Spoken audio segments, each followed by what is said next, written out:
c'est la nature du carbonique que l'enfant consomme seulement et que euh, euh, euh, l'intense particule des âmes mémoire, des âmes énergétiques qui sont les notions essentielles ou d'essence de ces ignomants fut absorbé, englouti par ces supposés esprits qu'il maintient par la présence de ces statuettes-là, puisqu'il est vénère. Et donc il dit, mange, le grand-père qui dit à l'enfant à chaque instant de rencontre matinale à cet hôtel-là, mange le pain de nos ancêtres. Et il dit, ton père, il est insoumis, il est rebelle, il est peu fiable, il ment beaucoup. Et donc, on va lui montrer que je suis celui qu'il a mis au monde et que je vais anéantir sa vie. Ainsi, je t'envoie en mission.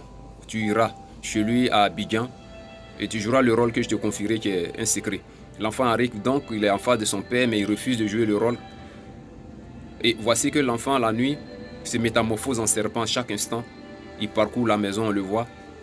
Cette tante qui, avec eux, était, se plaignit et le frappait. Elles étaient voyantes et le voyaient. Et ils avaient un peu ce don-là en particulier chez eux. Et donc, vois-tu, cet enfant eut donc la jambe brisée. Et il souffrait énormément. Le père l'envoya à Beaunois pour que, là, dans ce centre orthopédiste, qui est un centre caritatif, on arrive à le soigner à moindre coût, parce que c'était une opération de multiples millions. Donc, on fit 2 opérations à 500 000 francs. L'enfant vint, mais la jambe qui était déjà guérie, quand l'enfant entrait à la maison, nuitamment, la jambe se cassa encore.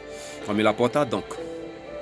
L'enfant se métamorphose en serpent. Le père dit, tant qu'il ne tue pas, le grand-père dit que tant qu'il ne tue pas, le papa, il ne le laissera pas. On vient donc, on prend l'enfant, on le répare, on le traite. Il fallait donc briser ce pont qui liait à la source de l'hôtel du grand-père qui était à Yamoussoukro. Parce que lui, il y avait un peu un syllogisme spirituel, d'une sous-forme métaphysique. C'est-à-dire que le monsieur, il avait le premier argument, il avait une conclusion d'adoration qui était la capacité féroce que ses forces lui octroyaient.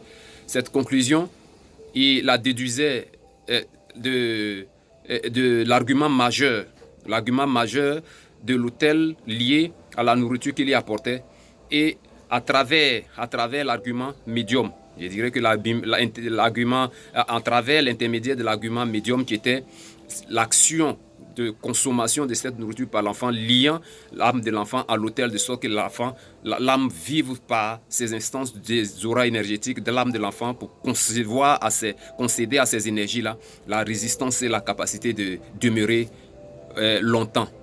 Il fallait donc rompre cela. Toi, tu peux le faire. Tu penses que c'est au nom de Jésus-Christ qui rompt cela? Il y a un ABCD cosmique, une numérologie qu'on utilise pour briser cela. Ça existe dans les textes anciens, ça a toujours existé. Jésus s'en servait. Le prophète Mohamed s'en servait. Bouddha s'en servait. Que la paix du Seigneur soit sur eux et tous ces grands prophètes qui sont passés.